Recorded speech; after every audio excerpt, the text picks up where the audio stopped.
এখন যে রুলসটি আলোচনা করব সেটি আমরা অনেকেই ভুল করে থাকি, অর্থাৎ ট্রান্সলেট করার সময় আমরা সঠিকভাবে করতে পারি না, অথবা অ্যাডমিশন টেস্ট এবং জব টেস্টে যখন বলা হয় নিচের কোন সেন্টেন্সটি সঠিক সেটা আমরা নির্ধারণ করতে পারি না। আর এই রুলসটি আমি এখন আলোচনা করছি।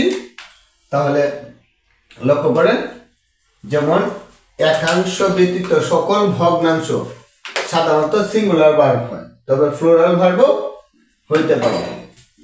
যেমন example, 2/3 of the work has been done. এই যে এখানে হ্যাজ ইউজ করা হয়েছে সিঙ্গুলার, অর্থাৎ সাবজেক্ট হচ্ছে কি সিঙ্গুলার। তবে একটা লক্ষণীয় বিষয় হচ্ছে এই যে ওয়ার্ক সেটি হচ্ছে কি সিঙ্গুলার, আর এই কারণে এখানে হয়েছে কি হ্যাজ।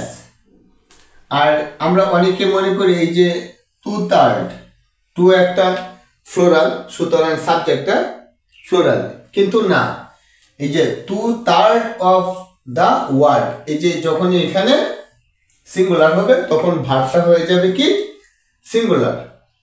আর যদি ভার্বটা এখানে সিঙ্গুলার থাকে অবশ্যই আমরা এখানে নাউনটা দিব কি সিঙ্গুলার।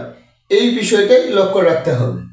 আমরা আরেকটা এক্সাম্পল দিই, 1/3 অফ দ্য ওয়ার্ক, এই যে হ্যাজ বিন ডান।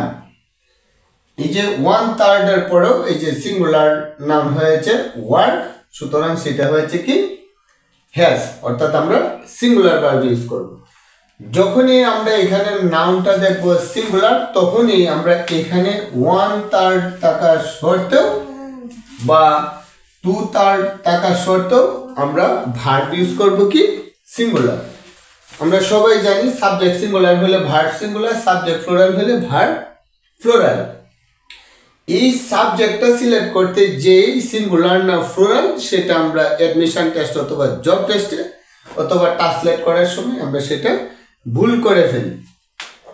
এই যে আমি এখানে নোট দিয়েছি নাউন ফ্লোরাল ভার্ব ফ্লোরাল, তো সেটি তো আমি এখানে বুঝিয়ে দিয়েছি।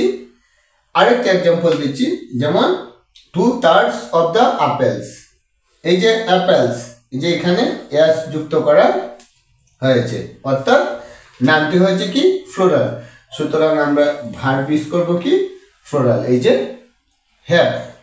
তাহলে 2/3 of apples have been distributed, এই যে আমরা অক্সিলারি ভার্ব ইউজ করেছি কি হ্যাভ, অর্থাৎ ভার্ব ফ্লোরাল। তাহলে এই যে অ্যাডমিশন টেস্টে যখন আসে আপনারা দেখবেন যে এখানে শুধু এস যোগ করে দিয়েছে, কিন্তু এখানে হ্যাজ আছে, তাহলে সেই সেন্টেন্সটি হয়ে যাবে কি রং। অথবা এখানে এস যুক্ত নেই সিঙ্গুলার, এখানে দিয়ে দিবে হ্যাভ, সুতরাং সেন্টেন্সটি হয়ে যাবে কি রং।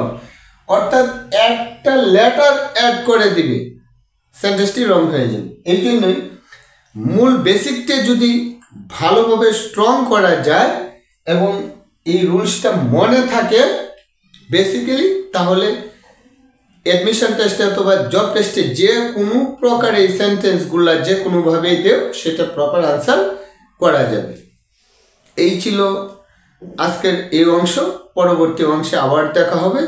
All the very best, hope to see you next.